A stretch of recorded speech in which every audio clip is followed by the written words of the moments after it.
happy I caught it now. Yeah, no shit. Hey, everybody, welcome to a brand new MMA Roasted Podcast. I'm here with Greg Romero-Wilson. It's going to be a great show. We got Kelvin Gastelum, possibly Jesse Jane if she shows up. We're waiting for Ween Dog. Hope you guys are doing well. Listen, marijuana is legal in California. Don't leave your house to get it, okay? Especially not now during this pandemic. Get it delivered. Speedweed's got you covered, okay? They will deliver it right to you, whether it's joints, prepackaged joints, whether it's CBD, whatever, they got you. Whether it's THC sex lube, they will take care of you, okay? So make sure you get it right to you. Go to speedweed.com. I was saying, you ever, I was walking by MedMen. Actually, me and Mayhem went there to MedMen, by the way. Yeah. And it's like an Apple store now. I mean, Oh, absolutely. I mean, if you would have told me like 15 years ago or 10 years ago, marijuana would be sold, and not only be sold, it would be like an actual Apple store. I'd be like, yeah, right, that's going to happen. I know. Everything's in glass cases. You have to wait for somebody to personally escort you around and answer all your questions. It is just like, they call them bud tenders. It kind of takes the fun out of buying weed, though, in some ways. Like it sort of seems a little too corporate for me. You know, I'm the same way. I feel like we had the perfect balance back when it was medical, because it wasn't that, you know what I mean? It was like medical, like wink, wink, nudge, nudge, like get a prescription.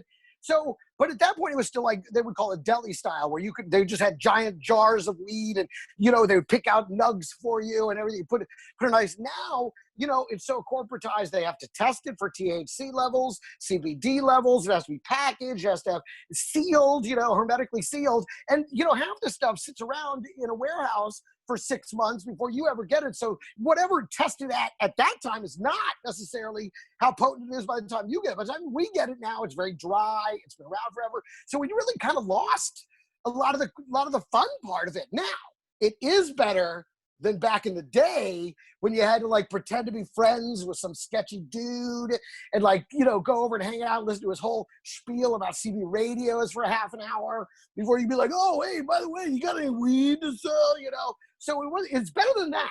When I was in high school, there was a guy named Brewster that would deal to all the high school. Oh, there it is. That's the guy. Exactly. And we'd have to go to a payphone, and then we'd have to on his beeper.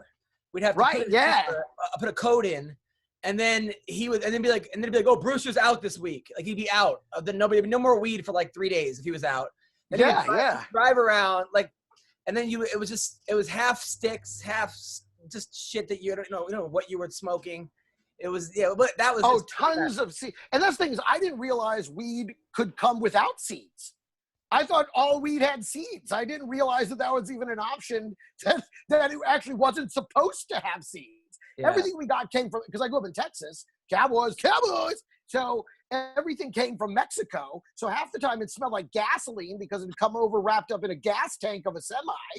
And I smoked so much weed that my weed dealer actually turned me on to his wholesaler because he was tired of me constantly hitting him up for weed. So He was like, you need to buy quarter pounds and I'm just going to give you my guy and you just go buy a quarter pound. So I would buy quarter pounds of weed. That's hilarious that your weed dealer tapped out. You actually tapped out your weed dealer. Totally. He was like, you know what, dude, you just call my guy and get larger amounts because it's too much. That's crazy. That should be if I ever write an autobiography, that should be the title, Too Much. Dude, the first time I was in college, I had never taken a bong hit, but I wanted to, I've always smoked joints or out of a bowl, but I wanted to impress my friends in the fraternity, which it was so stupid I was even in a fraternity. I was only in it because half the school wanted to beat me up because of a TV show that almost got me sued. That got me sued for $20 million. I told you that whole story. No. Was this the MTV show? No. This is another. I'll tell you this story in a second. So I was taking bong hits. I'm like, let's take bong hits. And I didn't. I'm such an idiot that I thought you had to blow into it. So I started going, and water fucking flies everywhere. It's in front of 10 seniors, and I'm a freshman, and they're like, dude, you got to actually, I don't even know what I was thinking, that you have to blow. How would I even like it's a saxophone. It was so embarrassing. You were trying to play weed. Yeah, it was. So I got sued for $20 million because when I was in college, I got in through wrestling. I was probably the dumbest kid in my college. It was Binghamton, which is a really good school. It was like the Ivy League of the state school. So if you got into Cornell but you couldn't afford it, you went to Binghamton, right? So what happened was I shouldn't have been there just on grades alone, but I wrestled. So they put me in through wrestling. And when I quit the wrestling team, I had so much energy because when you college sport takes all your energy, even Division III, like all your energy. Sure. Yeah, absolutely. So when I was cutting weight, they used to have this like local television show where they was like talking about race and racial religion to try to be like real serious. And I'd call in I was a freshman. I'd be like, yeah, man, this is bullshit. Just like Devane. They're like, who? I'm like, Devane and my dick. And then hang up. And I would laugh. And my friends who were watching it would laugh. And it was like, so then when I quit wrestling, I'm like, what do I do with my life? Like, I'm a complete failure. Because in my high school, they kind of brainwashed us to think if you weren't doing something, you were a loser, right? So I'm like, I need something. So I'm like, I want my own talk show. So I went down, I pretended to learn the actual stuff, and they gave me a show called These Nuts, a 4-hour show on a Monday night. And it was me and this Budweiser model who didn't even go to the school, and like 4 guys in the wrestling team, a couple frat guys that I kind of knew. And I'm like, oh, this will be great. The whole school will love me. They're going to think I'm so funny. I'm going to be popular. First one, are you vanilla ice or Corey Haim? And then they start just all these people. It's this live feed to the dorms and no time delay. So everyone starts calling in, making fun of me. Like, you fucking loser. And I had my head shaved because I was a freshman on the wrestling team. They shaved my head.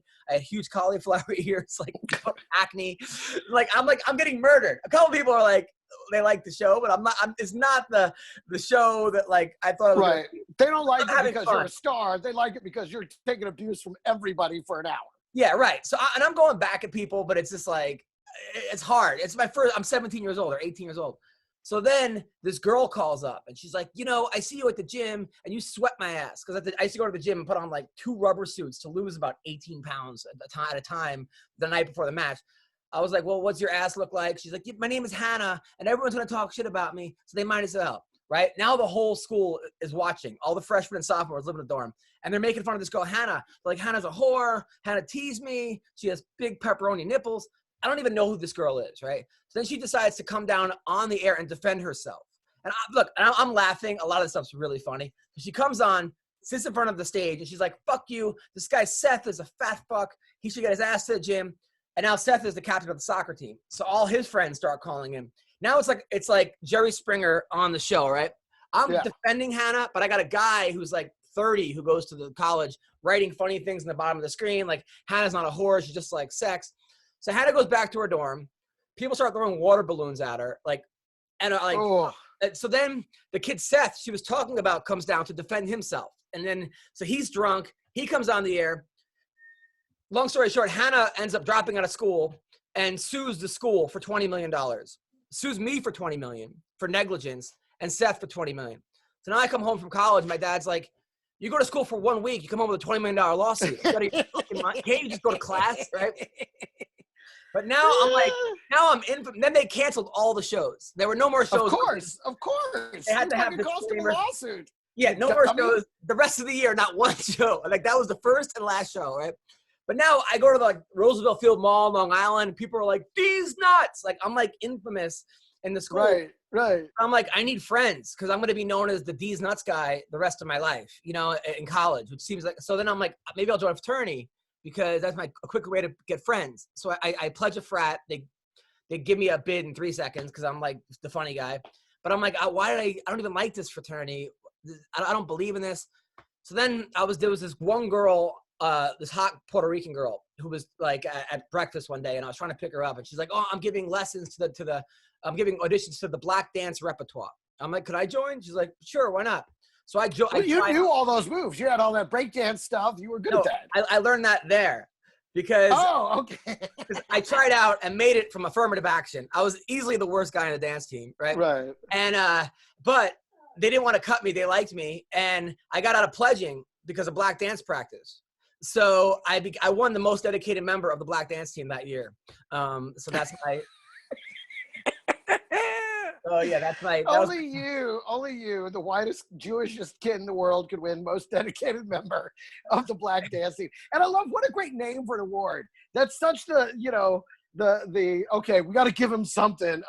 He's very dedicated. I mean, he's okay, most dedicated. Oh yeah. I had a very similar experience when I went to college.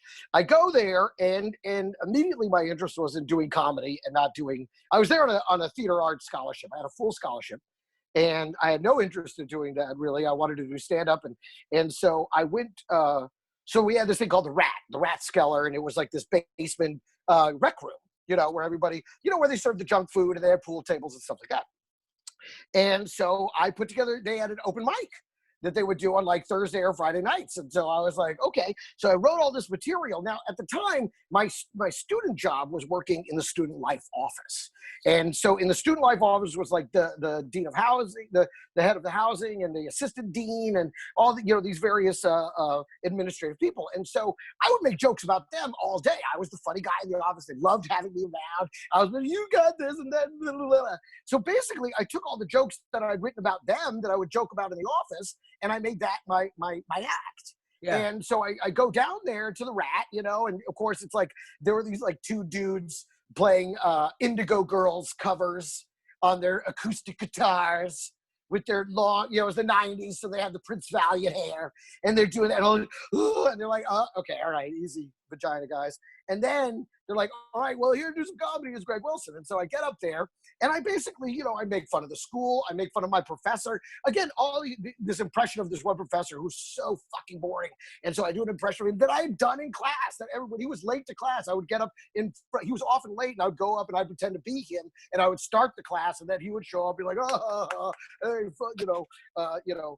imitations, highest form of flattery, blah, blah. So it was all good. So then I go up there and I do all these as my stand-up routine. And everybody, they laugh. I mean, it wasn't great stand-up. I mean, as good as first timers going to do. But it was all stuff they knew. It was teachers they knew, professors, and all this.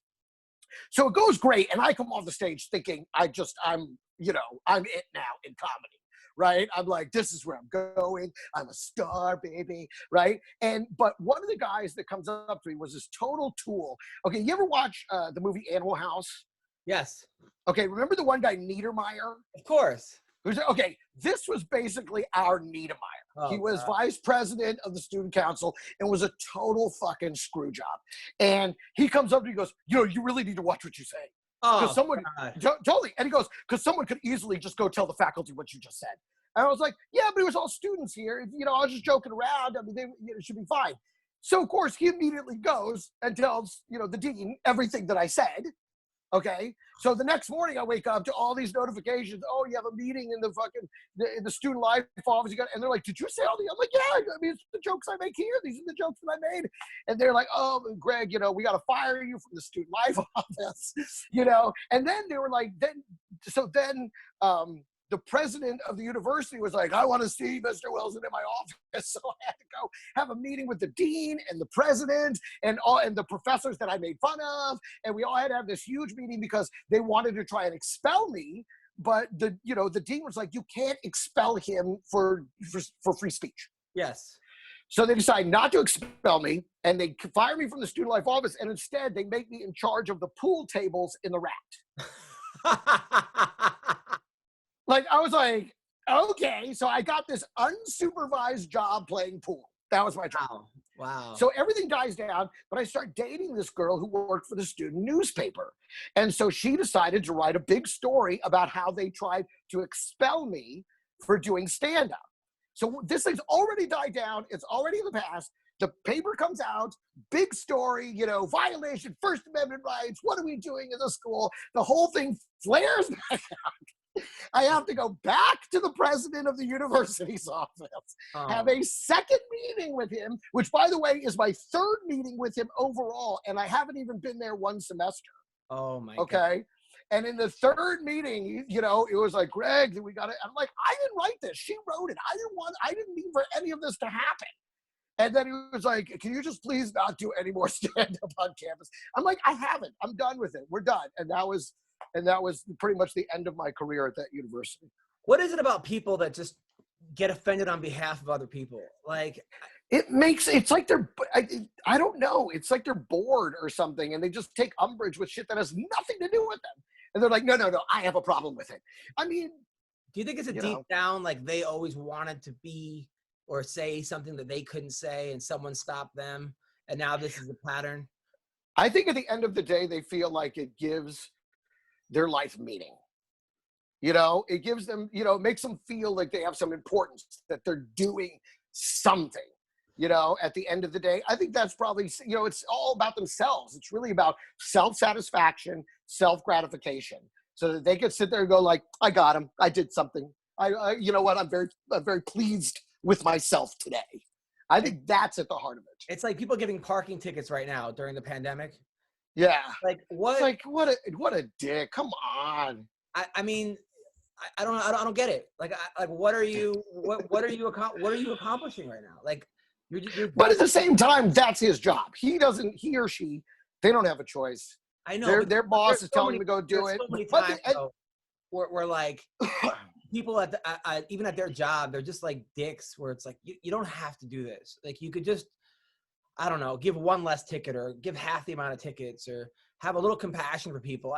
Sometimes I look at people, but especially with comedy shows where you see everyone's laughing and you get offended, and then you write a letter and you get the person fired or whatever, and then all of a sudden, instead of, not all comedy club bookers, but some comedy club bookers were like, okay, I don't feel like dealing with harassment, so I'm going to book somebody who's going to offend nobody, but isn't going to really make anyone laugh either. They're just going to, like, corporate gigs are like that. Oh, absolutely. Corporate gigs, that's the thing. I used to produce corporate entertainment, so I've always known this, which is why I've never really pursued it that much, because while the money's very good, a win for them is no complaints. It's not if you're funny. It doesn't matter if you're funny or not. If you manage to fill the time, get a couple laughs, and no one's offended, big win. You could destroy the room, but if you say one remark that somebody gets offended at, it's a complete failure. And that's corporate. I know, and to me, it's just like, so now everyone's upset. And the thing is, people don't realize is that people who, when you go to a comedy club, you expect to have a good time. So you're usually not going to write a Yelp review being like, I had a great time, because you did it.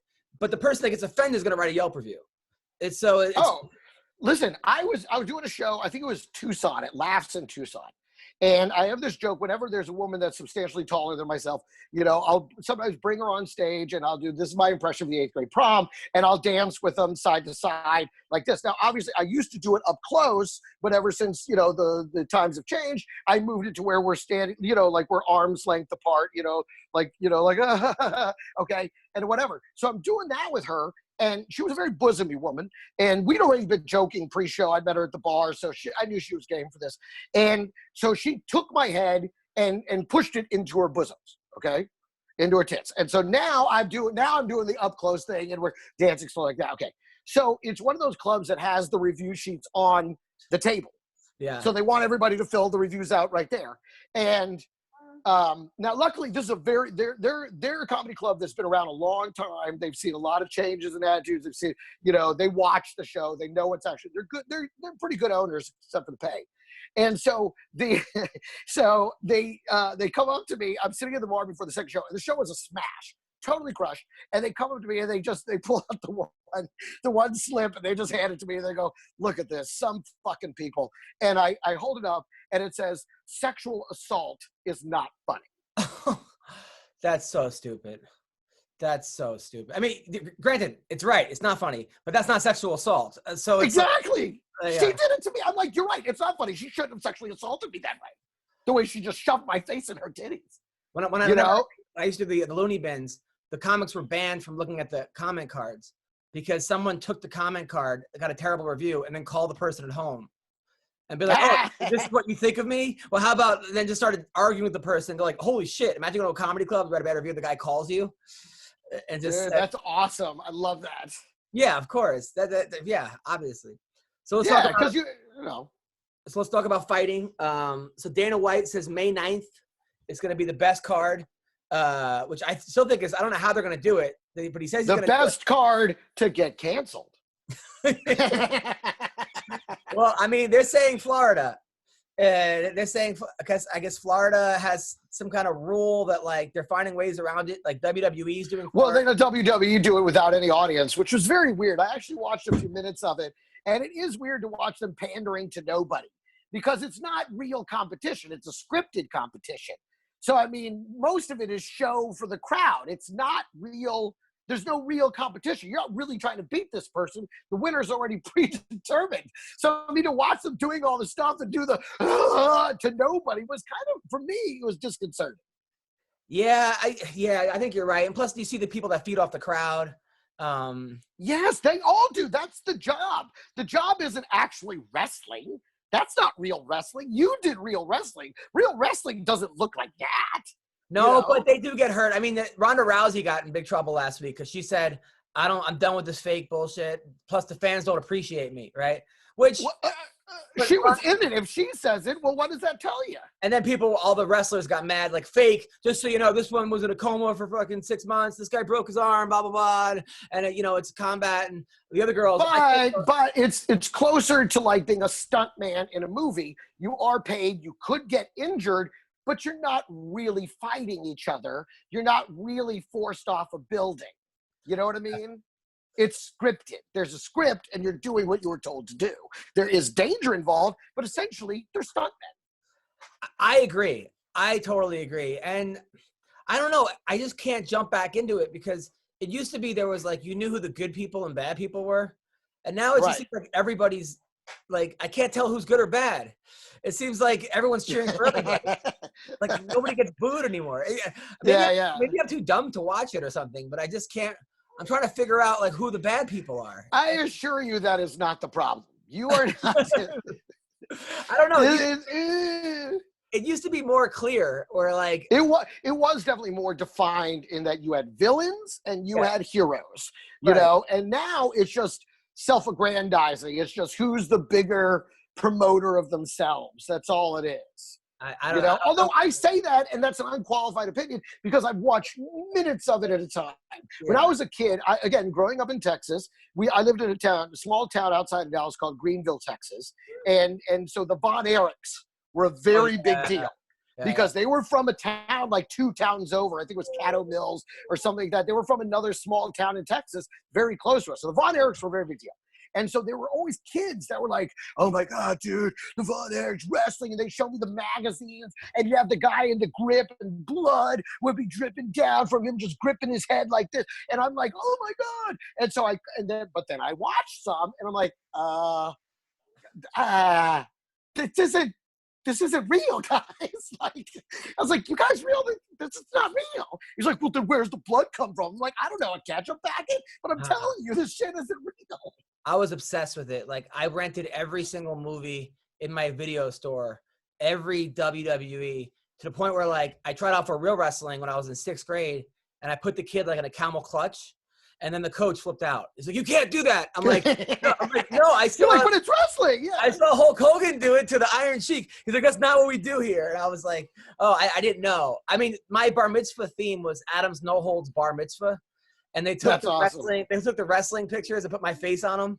That's awesome. Yeah. It was, I loved it. But then when, like, I don't know, I think high school came and I just started wanting to get laid. It just, you know what would be a great sketch, man? Would be putting like a fake real, you know, WWE wrestler into the Olympics. For like wrestling? Yes. They would get, well, except for Kurt Angle, who won the gold. Most of them would get again, I was going to say, as a sketch, though, it'd be hilarious. The other guy's really trying to wrestle, and he's all fucking dancing around. Oh, yeah. Trying to, he's like, where's the ropes? I can't. He just runs around the circle, just bouncing off of nothing. That'd be hilarious. Bam Bigelow, back in the day, took a couple fights, and I think he got murdered in these fights. Like these wrestlers think that like, oh, I could just join, MMA back in the day, and they didn't realize what they were in for. Yeah, no, absolutely. And that's why, that's one of the funny things. Like, I mean, we've seen now Ronda Rousey go from that over to there, but what's his name? The big Brock? Used to be the world. Yeah, Brock Lesnar. I didn't know that he'd been a wrestler. Yeah. Before an MMA fighter, because when he came into MMA, I was like, look at this monster. This guy's unbelievable. Yeah. And then you saw him, take a couple shots, and you're like, well, that's surprising. And then you realize he came from the other world, and then he went back to the other world. Like, this is a little safer. But he was also a two-time national champion, college wrestler. I was going to say, but I mean, I thought that was really ballsy of him. I had a lot of respect for him to say, listen, I'm going to show you that this isn't just some fake shit. We're real athletes. I'm going to go in there and really fight dudes. And I had a lot of respect for that move. I thought that showed that these WWE guys, I mean, sure, it's scripted, but it is pure athleticism. It's real athleticism. You know what's also kind of cool about Brock is that, like, he could probably be the biggest star in the world. Like, he could cross over to movies and TV and do kind of what Shaq does in commercials, but he doesn't want to. He's a guy that's just like, I'm happy living in Minnesota or Canada on my farm. I think it's Wisconsin. I thought it was Wisconsin. I'm pretty sure maybe he's from Minnesota. He was living in Canada and somewhere with Sable, who was like smoking hot back in the day. She's still hot. Right. Yeah. And he's Sable. like, wow. I haven't heard and that. he just wants to be like off the beaten path. You know, I respect guys like that. Even actors like Bill Murray. Like, he doesn't have an agent. Right. You have to find him. He just has an 800 number, and you call and you leave a message, and that's about it. Hold on, Bree, what's up? You're locked out and your computer's dead. All right, so I'm gonna get my wife. So funny. Did you see these Zoom meetings? See the one where the girl took a shit during the meeting? No, that's hilarious. There was like a Zoom meeting with like 20 different people, and one girl like didn't realize it was on, and went and like was taking a dump, and everybody else was looking at her like, if you look up Zoom fails, it's like the funniest thing I've ever seen in my life. Well, have you seen my Shits and Giggles series that I've been doing on Instagram and Facebook? No, what is this? This is me telling jokes while I take a shit in the morning.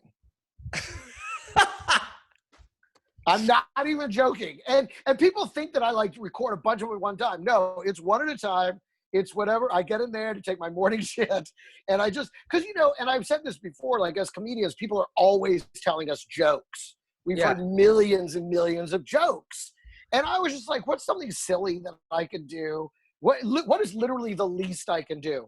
And so this is originally it was called Shit Jokes. Yeah. Because I'm just sitting there taking a shit and telling these jokes. But then I realized that sounds like every joke's going to be about shit.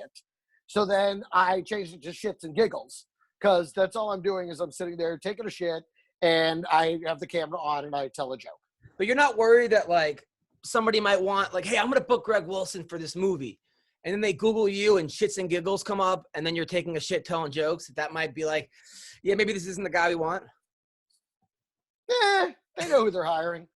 Really? Is that because I feel like it used to be before the internet and like, you know, Facebook and Instagram Live, there was like a certain like A-list factor or like, oh, you don't want to be seen in a bad light.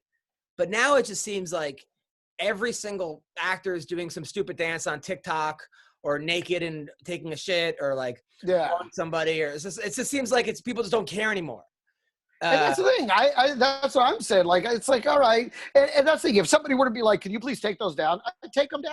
Because it's not like a million people do these things. And it's just for fun. And to be honest, it's gotten a ton. Like, people reach out to me like, I actually really look forward to your Shits and Giggles every day.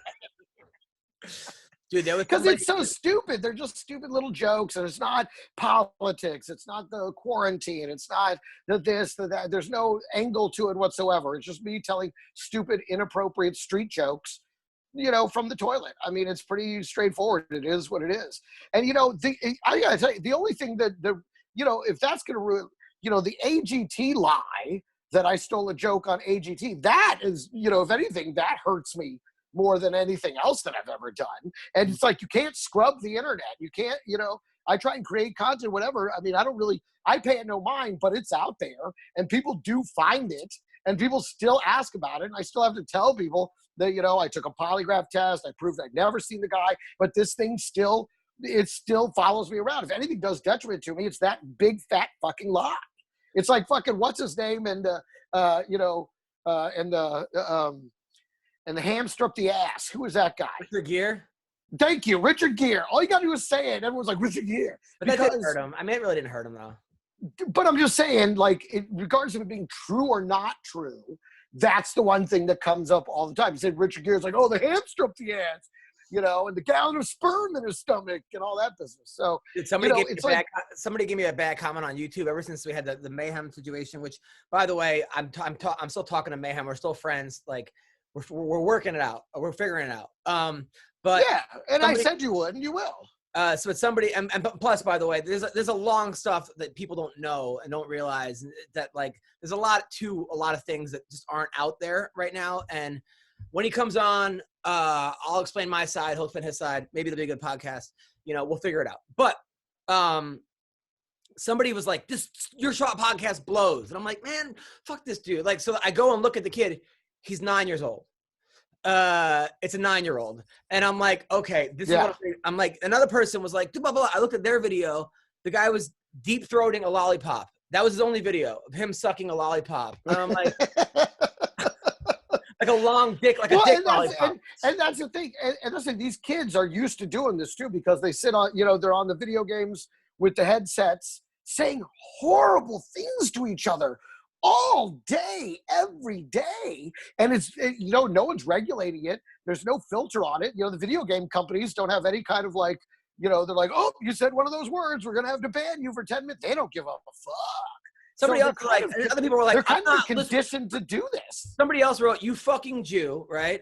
And then I looked, and then 5 minutes later, I looked back, it was edited going, good luck with the kid. And I was like, what thought process is like, how do you get from that to that? How do you get to like, you fucking Jew, die of cancer, you suck, the kid's pretty cute. Like, how do you go from that to Your that? baby is adorable. Yeah, but what thought do you fucking Jew and good luck with the kid? Like, I don't even understand that pattern. Another guy called me a Well, you know what it is? I think it's a lot of it, when they type it in, they don't take it that seriously, regardless of how it reads. That's the thing. In print, there's no tone, it's just the words on the fucking screen. That's it. You can't tell if somebody was like, you fucking Jew, you can't, and to them, they may be saying it that way, but that's not how it reads. I had a buddy recently, a comedian who's open for me, who's a good friend, hilarious guy, and he started commenting on all my shit. He was like, how dare you? I thought we were friends. And I'm like, dude, are you okay? He's like, oh yeah, I'm just fucking around. Sorry, I'm high on like 3 edibles, blah, blah. I'm like, okay, that doesn't come across via print medium. Do you understand that? You got to follow it up with a little, I'm just fucking with you or something. Somebody else called me a self-hating Jew. I'm like, just call me a Jew and I'll assume I'm self-hating. We're all. I was going to say it's kind of from the department of the redundancy department. It's like annoying vegan. I was trying to think of other ones. Like there's other ways. Like, come on, just like I'll fill that out. At one point, I thought about maybe reading all the comments and then just commenting on the comments on the podcast. But I don't even know. But then people are just gonna I don't know. I think it's kind of a funny thing. But I mean, that's the thing. If you want to do that, I think you should do it, especially since you've been cranking out so many more episodes. Well, that's the thing. I don't, Well, that's the thing. It's like, listen, I know we're all going through this shit, okay? And I'm like, listen, what could I do to help? And I'm trying to put out amazing podcasts so people at home can maybe an hour out of their day go, this is fucking awesome. And some people they go, hey, listen, Adam. And then also building my brand, helping me out. But I'm not getting like rich off this shit. Trust me, okay? The sponsors aren't exactly doling out money for podcasts right now, okay? When they're watching their entire businesses go down fucking thing. It's like, think about that. And even think about bet online. There's like 3 things to bet on right now. Okay, I mean, they're like, you can bet on the weather. I mean, like. Oh, I know. They're trying to make it where you can bet on the online stuff. Yeah. On the virtual races and stuff. That's what I'm saying. Like think about people ordering right now. People are saving their money. Their money's going out the fucking window. All right. So think about some of the things that like, anyway, the point is and with the whole Mayhem thing, look, I'll just say it. Like, look, I love Mayhem. When Mayhem was in jail, he called me up, said, I want to come out. I want to coach wrestling. I want to help you out. He came out. I'm like, dude, I got him a job coaching wrestling out of my house. I got him a job on the podcast. I paid him what I could, which wasn't that much, but it was more than what I was making in a lot of things. And then I put him on the show because I love the guy. And he wanted to, I offered him my house to live at. Okay. I was like, well, and you even visited him while he was in jail. I didn't visit him, but I thought you did. I thought you. No, but I paid for all his calls, which were like, but like, I love the dude. Okay, Mayhem is my man. Okay, he's my friend. But I was like, I called up big promoters trying to get him jobs, autograph jobs. I got him hooked up with my agency. He didn't have an agent. I got him the meeting. They signed him. Okay, I love the dude. But at a certain point on the show, I noticed that things were getting a little bit nutty, and I would have to I have guests on, and I have to, and if I can't be apologizing to people, and a lot of people don't even know who Mayhem, so they're like looking at me like, so there was an issue there, and I asked him, I said, please, dude, just don't interrupt the guests, and he said, nah. So what am I going to do? Like, so I got to figure out a way to have him on the show without having guests. So, which is what. Well, and that's the thing, Adam, you've gone through a pretty, because you do this with consistency, but ultimately, at the end of the day, it's your thing. Yeah. You have consistently gone through co-hosts. Because co-hosts can only run with you for so long before they got to go do this or go do that. For me, it was all the auditions and the acting commitment. So I had to drop out. Before me, there was T-Rex. And these things, there's an animosity there. There's not you took my fucking job thing. It's just, people can ride with you for a certain amount of time and then they got to go off for a little bit and come back sometimes and stuff like that. So, that's just kind of the way it goes. For anyone that's been a fan of the show for any real amount of time, they kind of know that this is part of the process because that's the thing. It's such a long run show. Also, people on YouTube have to understand that we had 495 podcasts before Mayhem came up. We just started doing it on YouTube when Mayhem showed up. So you guys are like, oh, you use Mayhem? No, I didn't use Mayhem. He just came on the YouTube when we started going on YouTube. But but look on SoundCloud or wherever, there's 495 other episodes, and it's just an issue of it was just making it was him just being like a little nuts and saying all this shit and doing all this stuff and me not being able to control the show, and it just got a little bit fucking out of wacky, and then it was stressing me out. I was losing sleep. I was like, what the fuck's going on? I'm having to call people, this and that. But listen, we'll figure it out, okay? But I'm just saying that, like, I was trying my best with Mayhem, and I believe in the guy, and he's hilarious. But you don't know what Mayhem's going to show up sometimes. And as a person producing a show, that could be really frustrating. For example, yesterday with like the debate or having this person on or that person on, it's just like, these are my friends, and then sometimes if they don't know them, but it's a whole thing, yada, yada, yada. Long story short, we'll figure it out. Okay. Hopefully. Yeah. And Mayhem's a great guy and he's a very funny guy, and that's saying he really knows fighting, and he's got such great definitive opinions about everything. And he wanted to coach, and I was like, I couldn't get him a job. You'll have him back. I couldn't get a job coaching my school, so I'd have practices at my house for him to coach. And pay him half of what I got, and I'm trying to get the guy paid. I mean, when I say you could live in my house, I don't just offer my fucking house for people. Okay. No, that's true. So it's just a matter of like, I just can't, have somebody just yelling shit all the time while I'm trying to talk to somebody who's doing me a favor by coming on the show. It's just not, I'm just not a babysitter. I have a baby. And there's a little Bubba spy. Anyway, so that being said, so all you guys tell me that like fuck you and the show sucks. Listen, what could I do? I'm just doing my best. Okay. Hey, let me ask you something. The wife giving you any noise about a second baby? No. Well, we want to have a baby, but she doesn't want to have the pregnancy.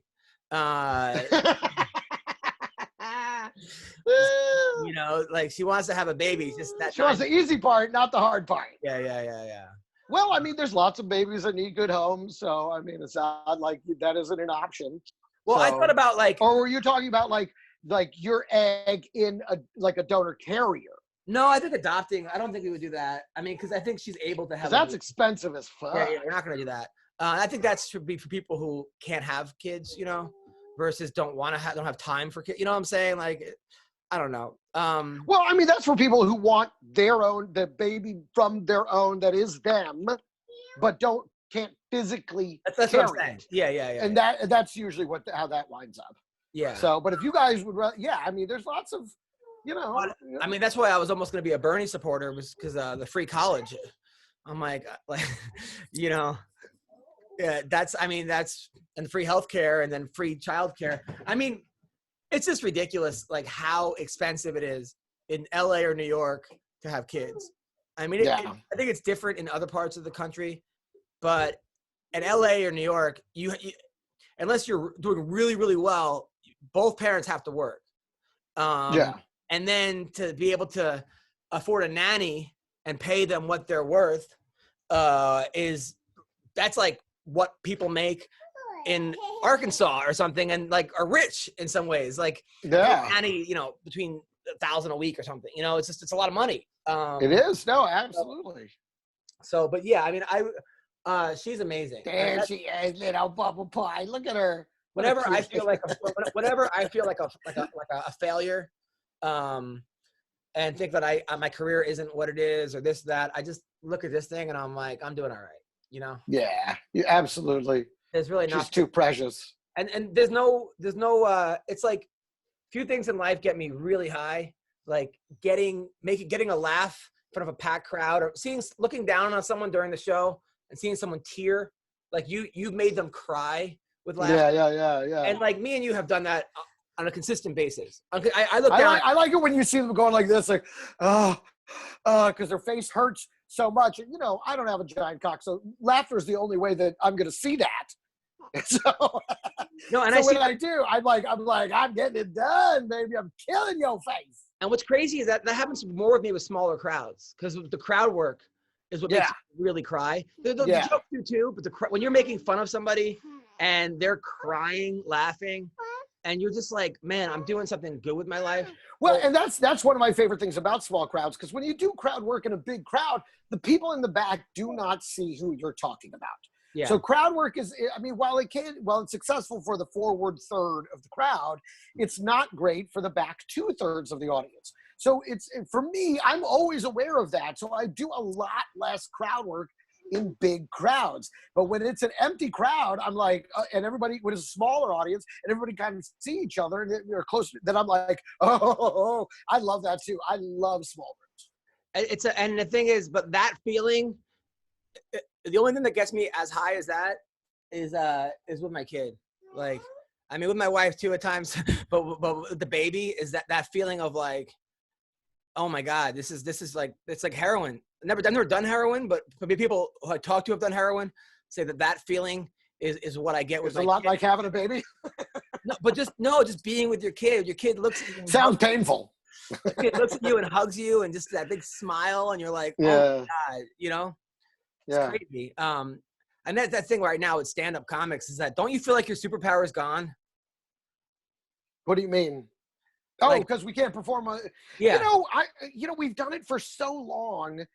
I guess it doesn't bother me that much. And that's the thing is, I'm not scrambling to be on all these online shows and do all that. I'm kind of fine. I have so many other projects I want to do that I'm kind of fine having the break from stand-up, aside from, the money and the travel and all that stuff that I love.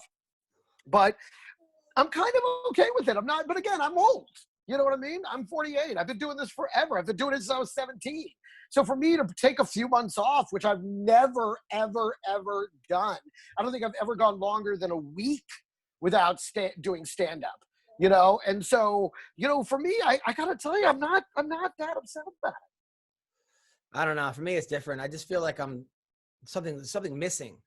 There's like no matter how bad my day goes, when I do comedy, I'm like, oh, I'm doing something good. Like I'm getting laughs. People are laughing. I'm writing jokes. And also the reason I'm doing a lot of these online shows is forcing me to write jokes. Because if I don't have something like a clear goal, so I can I'll write next week. I'll write next week. Where now it's like, oh shit, because it's the same online audience coming back, a lot of them. Yeah. So I'm like, I don't want them to hear what they heard Tuesday on Friday, So I'm trying to write new shit. But it's weird though, because the problem with these Zoom shows is that even if a crowd member is good and just laughing, if they're like moving or rustling, you hear and it just fucks up the show. So you literally have to mute the whole crowd. And then you're just looking at silent people. I'm almost feeling like telling people to write down "ha" on a piece of paper and just hold it up. And if 40 screens hold it up, you're like, I'm killing it. Yeah, that's what I'm honestly feel like I'm doing. Like to do that. All right, write down "ha," or write down "meh" or "boo" or "hiss" or something. Like I don't know. I just feel like or lame. Or just put lame. Yeah, like lame. Because now, like in the middle of a joke, you'll hear "go to bed, shut up" or something. Someone will fucking start saying shit. The cool thing about Zoom crowds though is like I had John Dodson on Tuesday night sitting there, and then I had like Glozell and I had Dee McDermott and Tori Spelling. You're getting like celebrities amongst like regular people. And we had Steve Marshall on, Steve Marshall is a New York kind of legend, sort of. I saw that. I haven't seen the guy in forever. I was like, oh my God, Steve Marshall. Dude, he did Zoom crowd work.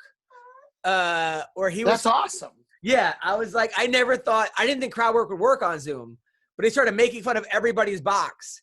And that makes sense. That sounds like the best way to do Zoom stand-up now is to do Zoom crowd work. That's brilliant. It is. I'm going to borrow that. I'm totally going to start doing it. If I ever do one of these Zoom shows, which I'm supposed to at some point, I'm totally going to do that. That's brilliant. Yeah, I did that last night. I did a show with Esther Koo and Tony Woods. Yeah. And I just started making fun of people's houses or this, or that guy looks like a this, or that guy. And then people were dying laughing. I got more followers because of that. Yeah, no, he's on to something. That's smart. I like that.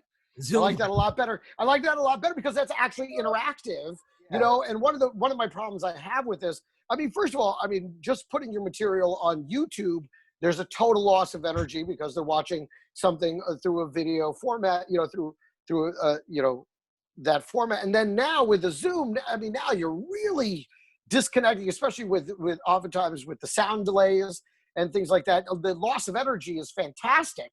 So to me, that actually makes a lot of sense because it puts it back into the realm of instantaneous, you know, of being able to really connect with people. That actually, it makes a lot of sense. I like it. Now I actually want to do a Zoom show just so I can do Zoom crowd work. You want to do Saturday night? Sure. My Zoom show? Love to. Yes. Let's do it. And by the way, the people that are telling me on YouTube, I'm no longer watching your show, I never invited you to watch a show, okay? I put the show out, and if you like it, great. If you don't know, it's like someone coming to your house, eating your food, and then go, I'm not eating here anymore. I'm like you know, it's like you gave me food, and now it's not as good as the last time I had the food because I have a child's palate, and so fuck you. Like I never reached out to you, and like you found my page somehow, and you like it. If not, you didn't just fucking watch. There's nothing else on YouTube you can watch. You have to tell me I'm not watching this. Okay, you're not watching. I'm sorry. Okay, I'm doing my fucking best. Okay, the guy's name is Mayhem for a reason, and I think that the quarantine and what he's been through and everything else and and trust me, there's a lot of situations out there that people at home don't know about. Okay, I'm not gonna fucking give up all his shit because it's not my fucking job.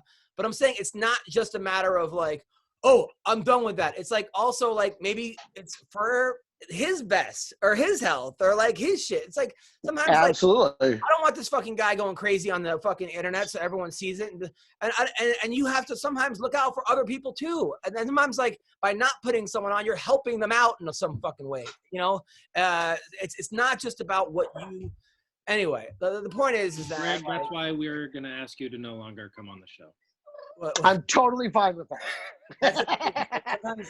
Tyler, when are you going to realize that you got to flip around so that all the light from those windows is actually coming at your face as opposed to like putting a bunch of shadow this on is why, because on my computer, it's perfectly fine. But apparently on other people's computers, you can't fucking see shit, so. Yeah, it's really dark. You got to turn it around so that the light is in your face. So, all right, cool. That's cool. I'll just sit on the fucking floor then, I guess. Yeah, sit on the floor, whatever. That's way better, dude. That's substantially better. What were the Here's my clothes because I'm a child. Nice. Tyler, I did about like 25 military tours, right? Yeah. I've been to everywhere from Guantanamo Bay to Awesome. To Japan, to Korea, to Kuwait, to Djibouti twice. You went to Djibouti, dude? Oh. Djibouti, I went to Bahrain. I missed out on Djibouti by like 6 months. I went to Kosovo. And the like he's changing a diaper. Yes, and everything ranged from like having like staying in hotels that were really nice, like in Abu Dhabi or in Dubai, to Djibouti staying in like tents. The big ass tents with the cot. Yeah, like 20 people to a tent. When you were in Iraq, right? Yeah, but I wasn't in Iraq with the military, so we rented a house. We were in the middle of the city. What did you just go to Iraq to see the sights? I don't understand why did you go? Did stuff over there. Oh, some security. Were you doing security stuff? Were you doing no? It was a weird mix. It was a bunch of former military guys that we all just funded it ourselves, and we went over and we were doing first aid, like combat lifesaver classes for the Peshmerga, the Kurdish Peshmerga. So we were up in northern. Oh, okay. Right. So you were like contractors. Basically, but not getting paid contractor. We were contractors that were paying to be there. That sounds. That is a sound business model. That makes a lot of sense. I am 33 years old and have 2 roommates. Who's like, we're going to send you into a life and death situation to train people from that country, and you have to pay your own way here. Correct. You're like, sign me up. Who do I write this check to? This is what good Christian boys with savior complexes do. So. Oh, there you go. Well, God bless you. Can I tell you right now, I am so jealous of that T-shirt. I wanted a From Hell, because that's from Vince Pichel, our boy, and I wanted one of those hats so fucking bad. I love that logo. I think it's awesome. It really, yeah, I like this shirt, and it's so comfortable. Shout out Vince Pichel. This is one of the Vince Pichel, brother. Where's my hat? Where's my hat? This is my jack-off shirt because it's so comfortable. So Tyler, why wouldn't you like try to be on like Blackwater? I don't have the credentials for it. And now at this point in my life, it's like that chapter is over and done with, I think. So, I mean, you were a Marine and you served how many years? 6. I was 6 in the reserve. So why? So it wasn't all that glorious. So what kind of credentials did you need for Blackwater? Fucking multiple tours to Iraq or Afghanistan. Like all my friends that went on and did. There we go. What is up, Kelvin? All my Kelvin Gastelum, there he is. There we go. They're all. How you doing, gentlemen? 3 Iraq. How are you? Are you on a runway right now? I'm on the beach right now, man. They won't let me in. Beach is closed, bro. I know. Closed. I'm just enjoying the day, man. It's a beautiful day. I haven't been out of the house, so just enjoying the views. Are you in Orange County? Yeah, I'm in Huntington Beach. Well, right now I'm in Seal Beach. Wow. Thank God. And you went to the beach to what, to train, and they wouldn't let you in? I'm trying to pray and meditate, brother. Trying to bring down the rains. Clear this coronavirus out. Yeah. So how has your life changed? What's going on with you? Are you still training? What's going on? I'm training. I'm not training every day, but I'm training, 3-4 times a week just to stay active during the week. And other than that, not much has changed, man. I mean, I play my video games and I go train and then I go take a nap and that's it. Sounds like my life minus the training all the time. Exactly. Not much has changed other than, we can't go to our gyms and train. I got a little home gym, which keeps me active, but not much has changed. All I do is train and then go home, eat, play video games, and I go repeat it. You look there you small. go. Have you got a lot of push-ups? You look like You look like prison traps, dude. Like I know, prison workout, bro. I'm just beefing up, man. I'm trying to get those Brock Lesnar. You look like Brock and Cain Velasquez had a baby right now. And hopefully one day my baby comes out like that, make him a champion. so Good luck. I saw you post recently that style bender fight still goes through your head all the time. Talk to me about that. Yeah, that was a good fight. That's a fight that I'm proud of. I know that I lost, and I shouldn't be proud, but I gave it my all, and I had a lot of fun. I did a lot of things that I haven't been able to do in a lot of other fights. So I had a lot of fun doing that fight. It's one of my favorite fights. Even though I lost, I had a lot of fun doing it. But still, I mean, I got to get that belt around my waist one day.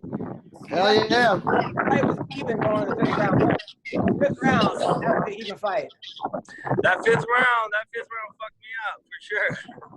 He put a beating on me. Like sure. right at the end too. It was. I know. At the end, you're just like. You know what? I just watched the fight last night again. I haven't watched it in a long time. For whatever reason, I watched it yesterday. And I was winning that 5th round up until 2 minutes left of that fight or something. I don't know. All I know is that I was really close, and I don't want to look back in my career and say I was close. I want to look back and say I did it. So what's going through your head? Like, take me through your head. 5th round, what you do, you're winning, then you get dropped. Are you thinking just to survive? Are you thinking, like, are you giving yourself motivation? Or are you just yeah, I'm thinking in my head, you can do this, Kelvin. No. Fuck. You know what? To be honest, I don't really remember the last 2 rounds of that fight. There it is. That's the truth right there, baby. Yeah, no, I don't really remember the last 2 rounds of that fight. I just remember thinking like I one more round, then we get to go home with a belt around my waist, and until he fucked me up, but that's all good. Now, so many guys don't realize how good you are until you make contact. I think it's that left hook you get on everybody. When did you realize you had power? Right here, baby. I guess I felt I've always had that power. I just haven't been able to really use it in my fights. Like I said, I really like the Adesanya fight because I was able to do a lot of things that I haven't been able to do in a lot of other fights. And just like that. Just like what was I saying? Oh, it's amazing. Like even like You have that power. Everybody's like, man, if Jacare goes to the ground, Kelvin's done. Kelvin's done against Jacare and goes to the ground. That's what I thought too. Really? You thought that also? Oh, once he took me down, I was like, all right, I'm fucked. I think everybody's got to think that a little bit. You know, it's like, you know, you're fighting Jacare and it goes to the ground. You're like, oh, Jesus Christ. Like, yeah, not where I want to be right now. No, once it hit the ground, I was like, all right, I'm fucked. We'll see how long this lasts. No way. So were you like proud of yourself after the first round when you got out? Yes, because we did everything we had practiced.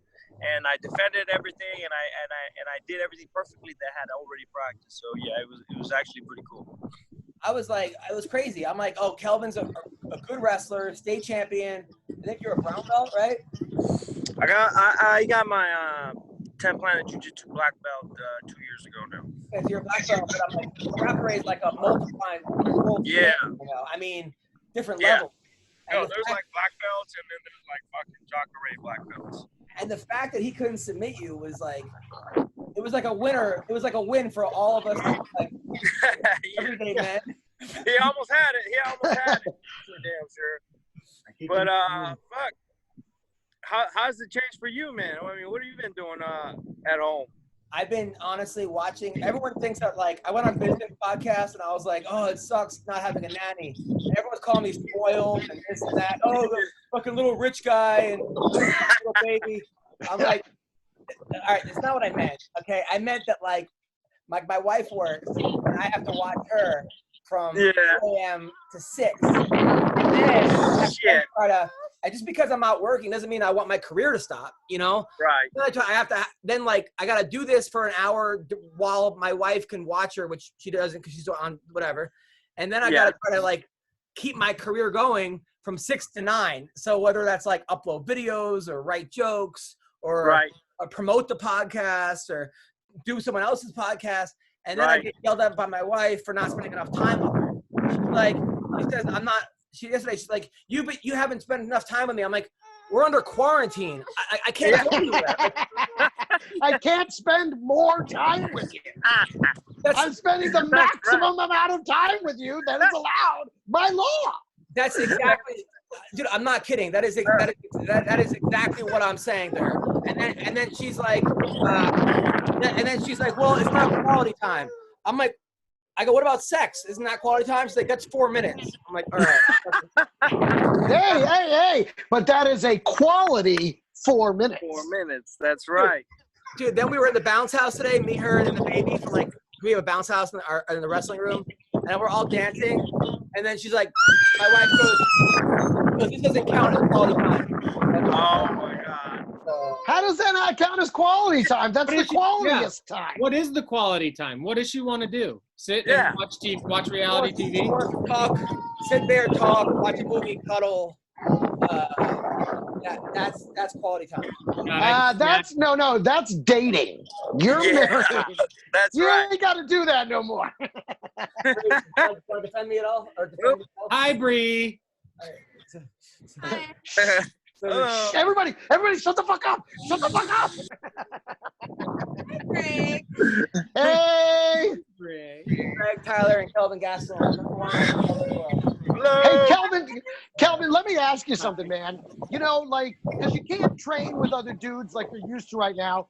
Do you sometimes just walk the streets hoping to come across a crime in progress so you could be like, here we go, I get to use it, baby? I'm sitting in my car in the parking lots waiting for somebody to just start.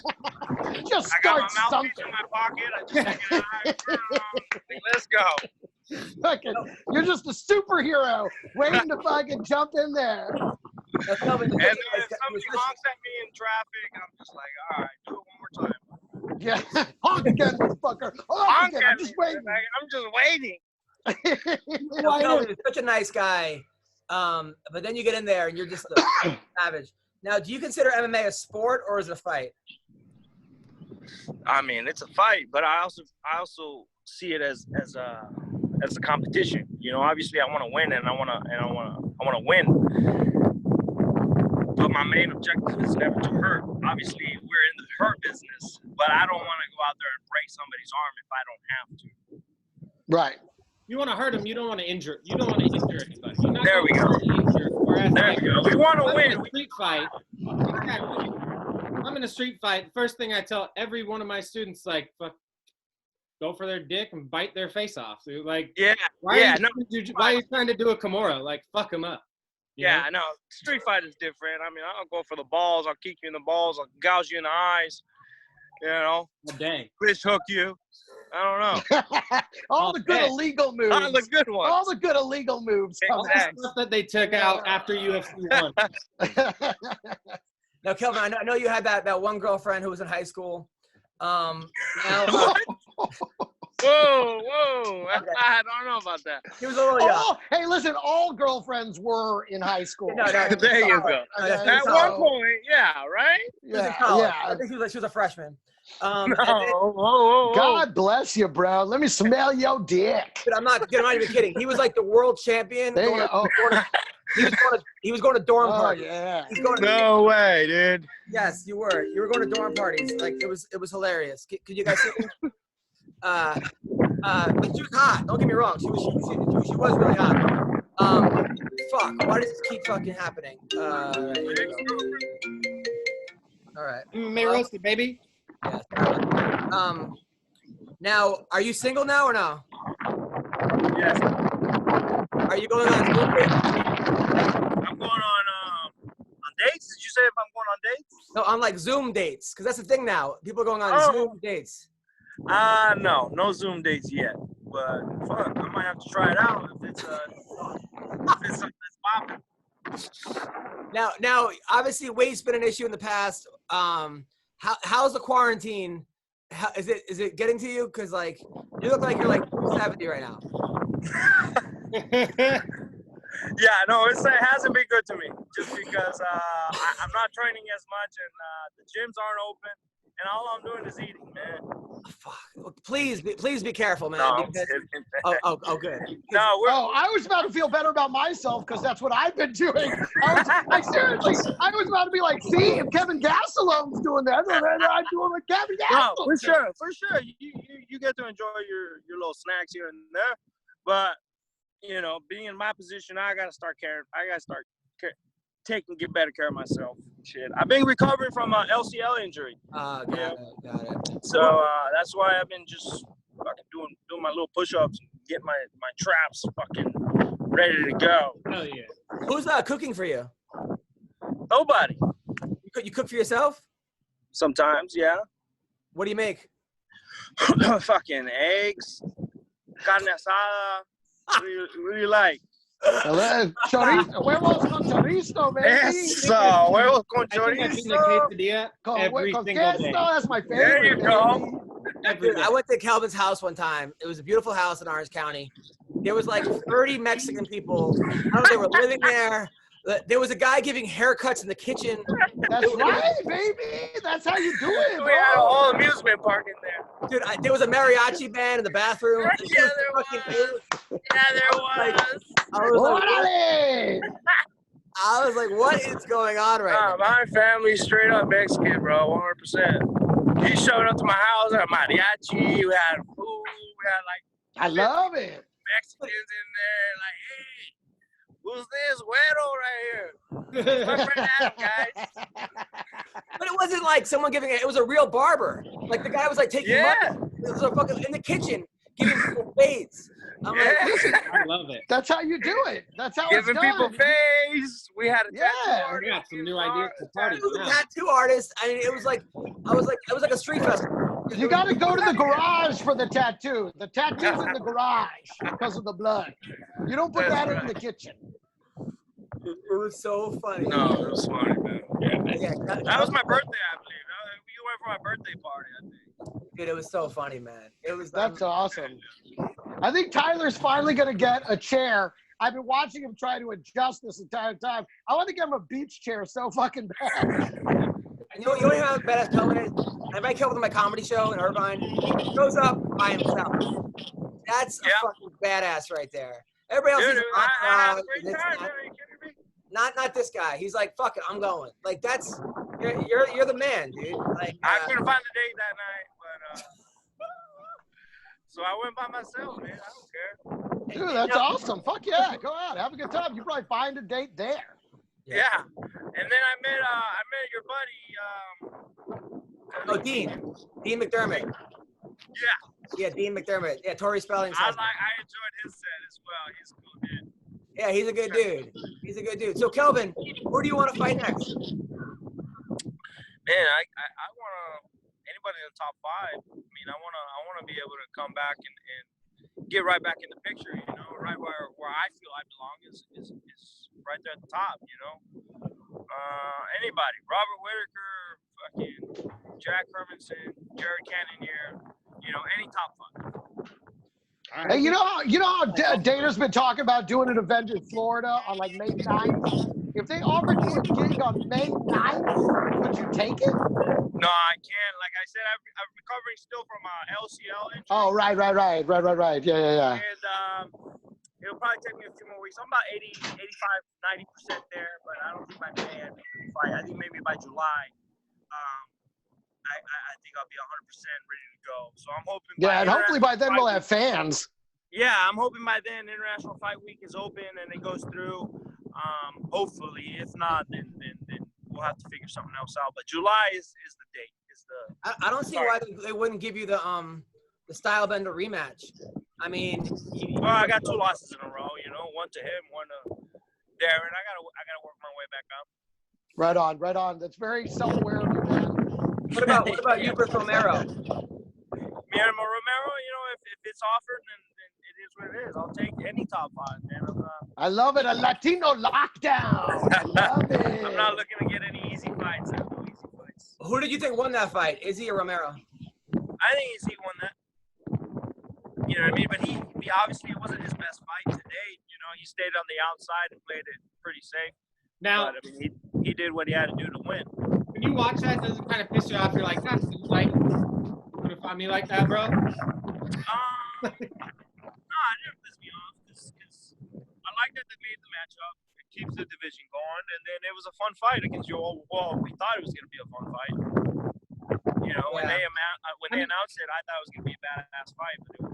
But I definitely enjoyed watching how they figured each other out. Like, it wasn't the best fight, but technically, like, watching him be able to engage, flip out of the way, and, like, you know, pretty much just reading everything Romero was going to do. That was interesting. Yeah, no, he played his game perfectly to a T, and you know, it is what it is. He won. I think he won that fight.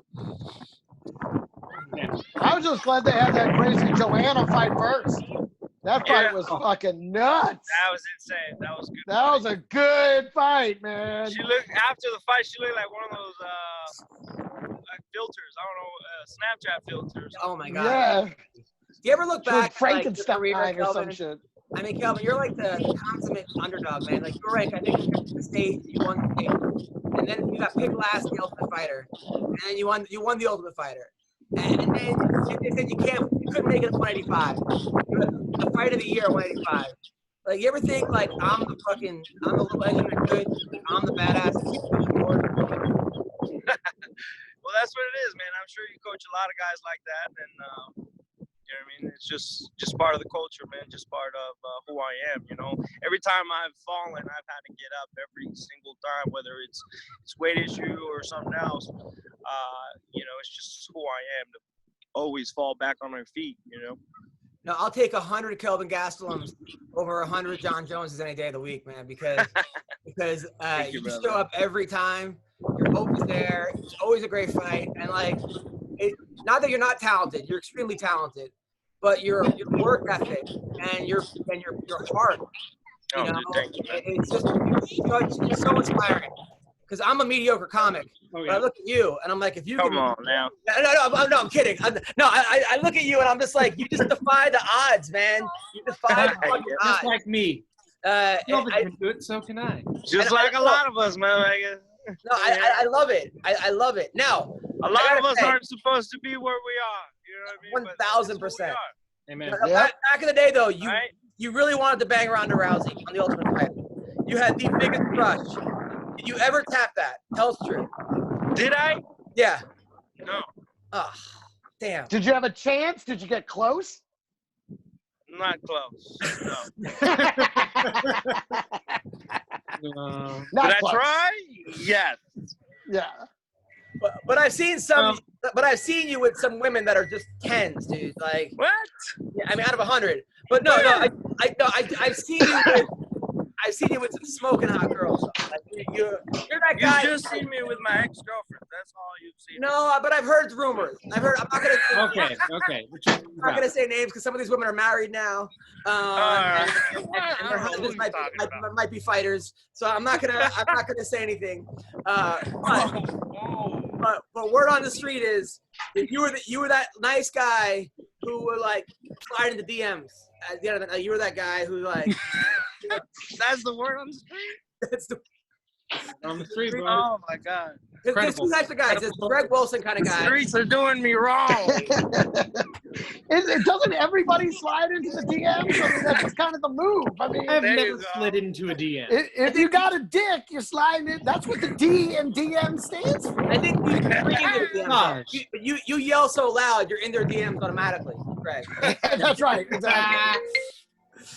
But he's more of that guy who, like, the unassuming guy. So you have any projects writing though? Are you thinking about like going broadcasting or TV or film or modeling? Really, modeling? Like before? What do you think? No. He's like, yeah, exactly. Modeling trucks. Yeah.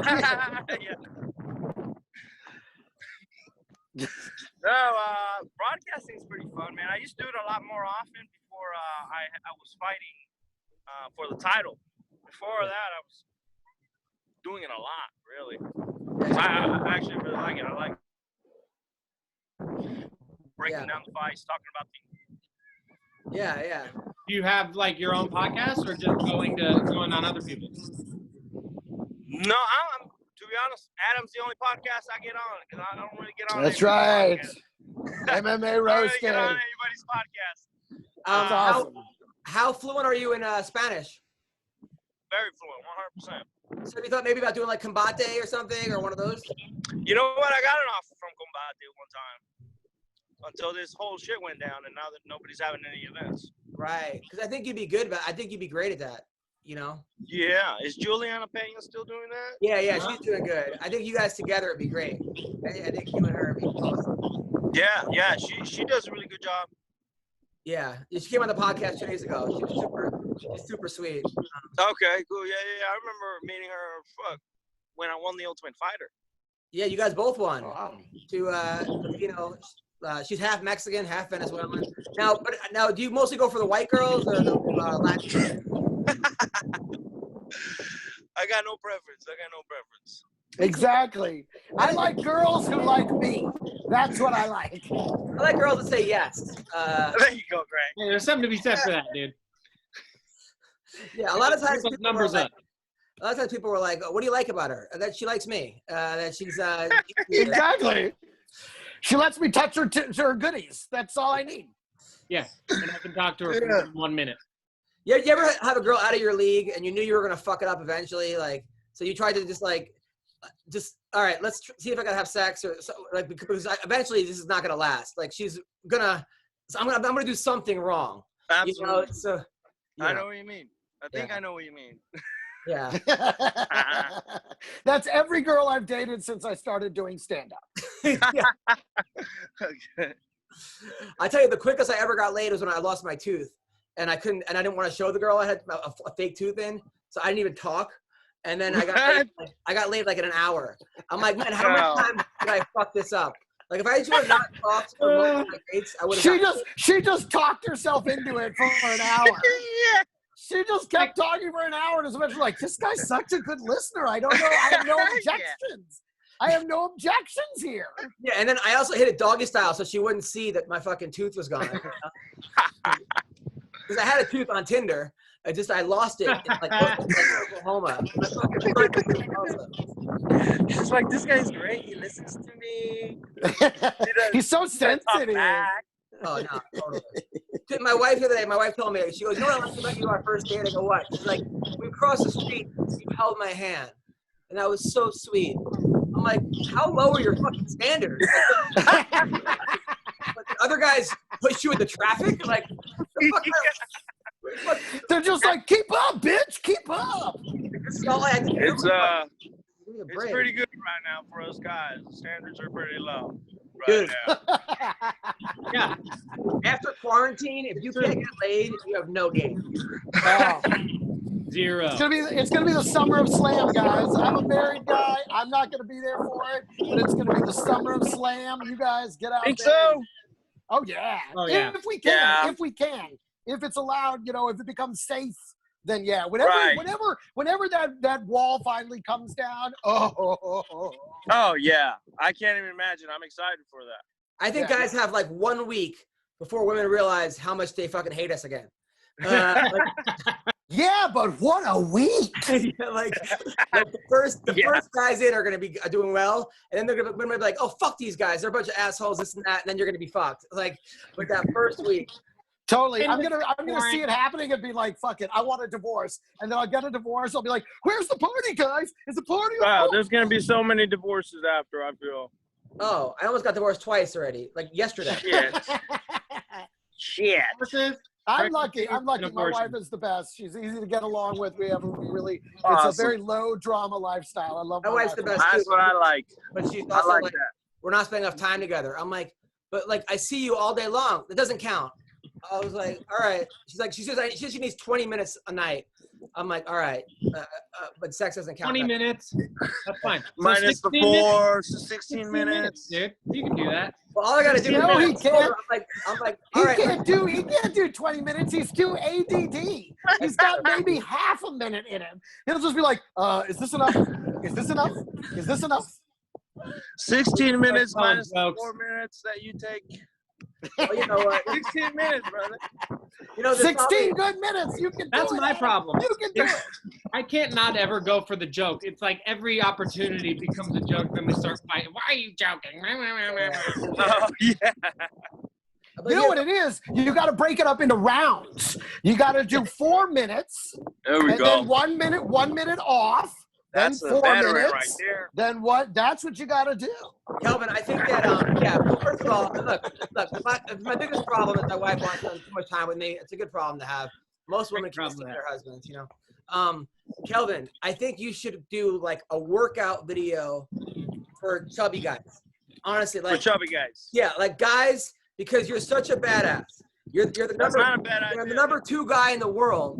You look at you and you're like, bad idea. I'm telling you how to fight like a badass, and I would buy that in a have the dad bod. Dad bod workout by Kelvin Gastelum. Dad bod workout. Right? That's it. I get it. I'd finally be like, fine, one geared for me. Yes. Right? Give it. Yeah, exactly. Do it. Dad bod techniques. I'd rather be like Kelvin Gastelum and be able to fuck everybody up than, no disrespect to Kit Cope, but he had a fucking like 12-pack and look at that and have not. I like Kit Cope, but let's just say I'd rather have Kelvin's career. I'm telling you, you make a dad bod workout, like I'll invest in it. I mean, not much, but like I'll invest in. You wouldn't fucking Tyler the dad bod workout. I need dad bod like a workout.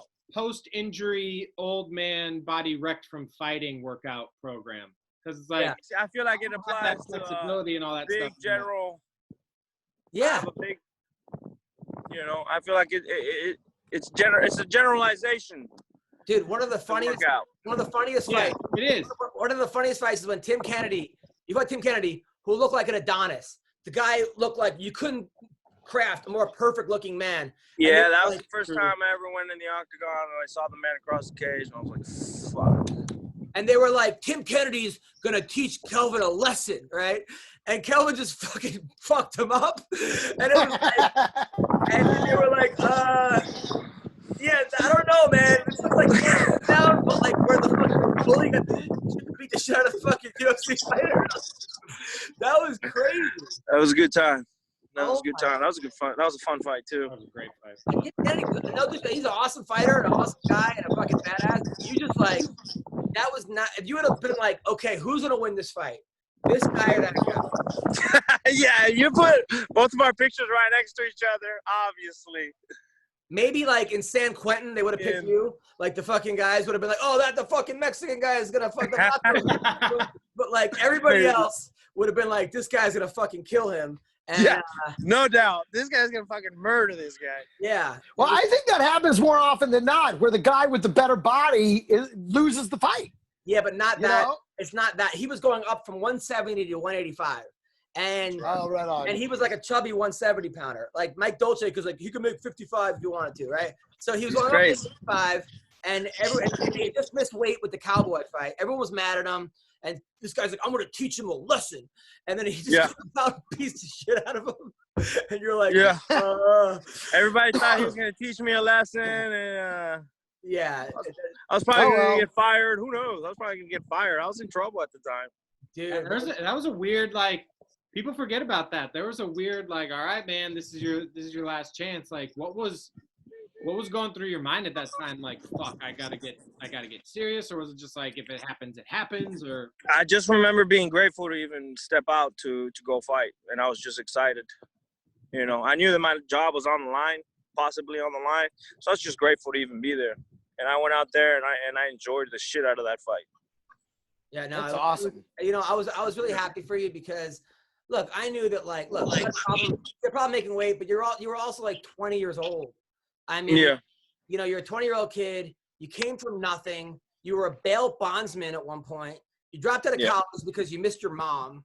Like you're like essentially like I met your friends. They all looked like they were 14 years old, and I'm like, and that's the thing. Like you meet these UFC fighters, and you everyone puts them on a pedestal. People forget that sometimes like they're actually just like he would have been a freshman in college. Like he's a kid.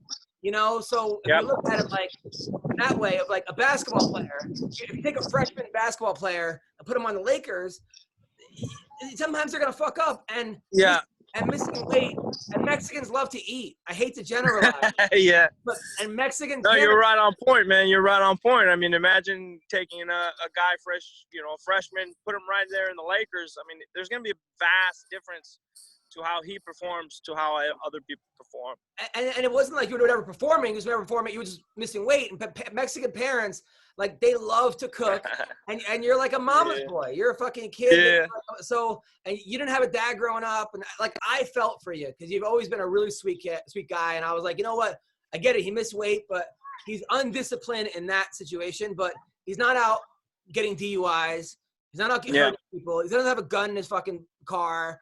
He's not like, he just has trouble with the eating, and I get it, So you're a 21-year-old kid. You don't know much about anything, really. Fuck, you barely even know your name at that point. You barely even know what. And you also think you know everything. Yeah. Right. Deadly. Yeah, you're just trying to get your dick wet. That's it. Yeah. So you learn, you grow, just like everybody else, man. Now I'm 28 years old now, which is crazy. Yeah. I remember it goes fast, man. It goes fast. You in New York. I called him in New York. I felt so bad for him because he was in New York City at Madison Square Garden, first time ever, and he missed weight. They called off the fight, and he wouldn't pick up the phone. So I called from a block number, and then he's like, hello? I'm like, Kelvin, it's Adam. He's like, I'm like, hang in there. He's like, I know. He sounded so sad. Oh yeah. It's a bummer. I know, but it was like such a. It was like, I don't know. To me, it was heartbreaking. You know. It was because I had never experienced anything like that in that weight cut that I had at that time. I mean, I was in the bathtub, fucking shivering and like having these panic attacks. I had never gone through anything like that, so it was a pretty traumatic experience that time. Well, you know what? You came back and you just fucking fucked up Tim Kennedy. You beat Ellenberger. I think maybe before that, you knocked out Bisping. I mean, you were just on a tear, man. And you beat Jacare. I mean, you're beating guys at weight. That's crazy. I mean, it's just a setback. And then that Izzy fight was like, everyone was counting you out. Everyone's like, Kelvin is not going to be able to stand with Izzy. It's going to be a one-sided beating. And fucking beating him in the stand-up. It was a good time. It was a good time. Like I said, I was able to do a lot of things that I haven't been able to show in a lot of other fights, and it was fun. I think people forgot about your boxing, too. You were a boxer for 2 years. Like straight boxing. I did backyard boxing. I guess. Yeah. Really? Did you really do backyard boxing? Yeah. Like Kimbo Slice type boxing? Yeah. Yeah. Against who? How did it work? You would just like. Well, with gloves. They didn't have any gloves in the Kimbo Slice videos, but we used boxing gloves. What was your like record? You and your friends, or just you and random ass dudes that you would like pay to fight? Or It's with your cousins, right? Sometimes we just gather a bunch of tough guys from school, and we're like, "Hey guys, we're gonna meet up at fucking Jose's house after, and we're gonna fucking throw down." All right. Some of the tough kids from school would end up going, and it'd be like 30, 40 people there actually. It's crazy. This is in Yuma? Yeah. Wow, that's crazy. But I thought you actually trained boxing, like legit. Yeah, I did. I mean, yeah. But I mean, at that time, I had just started. Yeah. What was your record in backyard boxing? I think maybe I lost once, maybe once. Did you miss weight for backyard boxing too, or no? What a dick! Adam, you're such a dick. Jesus. It's all right. That's all right. You're the best, Kelvin. You're the best. So when he was on Ultimate Fighter, he kept saying, "Hey man, roast me, please roast me, roast me." Dude, I thought it was hilarious. I thought it was the best thing ever, man. Dude, and then there was a picture of like a walrus doing sit-ups, and I put like Kelvin Gastelum's training hard for this fight. And he like retweeted it. He fucking nice. No, hey man, you gotta laugh at yourself sometimes. That's right. Kelvin, you're the fucking best. Well, listen, man, stay safe, stay healthy, and if you need anything, man, feel free to call. Likewise, brother. Likewise. Thank you for the invite, my man. Thank you, man. Take care, Kelvin. Greg, Tyler, good talking to you guys, man. Good to see you, brother. Take care. It's Kelvin Gastelum. What a cool guy. God, he's so cool, man. Jesus. Be him. Won't be like him. Right? No shit. I just want to hang out near him. He's a cool guy, man. He deserves that belt. I feel like nothing gets to him. Like he doesn't worry about bullshit, you know? No. He's just worried about fucking himself. Fighting. Fucking. They're a really nice family too. His mom and his sister are like the sweetest people. Like just good. This is a good, loving family. Can you imagine dating his sister though, man? You fuck up with her, you got problems. No, I would not. I would never want to date his sister. But they're just good people. Like I think that I don't know. I think that I wouldn't say Latin parents are better than white parents, but in my experience, sure they are. They are for sure. For sure. Whenever I like coach a Latin kid, the parents always come to every wrestling match, every practice. They always support. You know, like there's a lot of love. There's just a lot of love. I think I don't know. Well, it's a lot more family oriented. Like you stay in the house until you're like a lot of families. You get married and they build an addition onto the house, and you all still live in the house. Like the whites, it's like fucking get me out of here at 18, or you're out of here at 18. One or the other. Yeah, I think I think the thing is, you know, I think you're right. You hit the nail on the head. It's more family oriented. It isn't as career oriented. It's like the job is the job that just pays so you can spend time with your family. Right. You know, it isn't, they're just not as career oriented. They're more family oriented. Yeah, that's pretty awesome. I mean, it shows. I can tell you that from my experience because my father didn't give a shit about making money.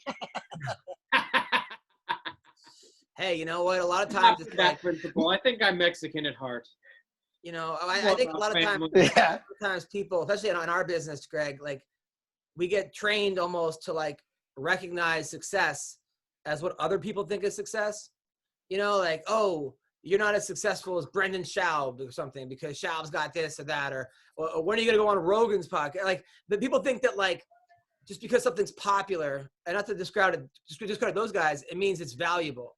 And sometimes like, no, like even just being happy and being loved and having a good circle of people is actually better than having a million people that like you but don't really fucking know you or don't give a fuck about you or whatever, just because you're on how many people have you met, Greg, like popular successful comedians, but they're just the most miserable fucks you've ever met in your life? Well, I've met some that just aren't funny, and you're just like, how the fuck? And you even watch some of their specials. You're like, what am I doing wrong? It was being funny what I did wrong. Is that what the problem is? Yes. But, but there's so many other factors that come into it. People think that that's it. That must be the best. And it's not. But also, like, you go to the Improv, and how many times you see like a star fucking drunk at the bar, just the most miserable fucking human being ever. Well, I can't really fault anybody for that. Really? Come on. You don't have to be a star to be drunk at the bar. I know, but you see people that their lives, I've opened up for people that were like way more successful than me, that their lives are fucking chaos.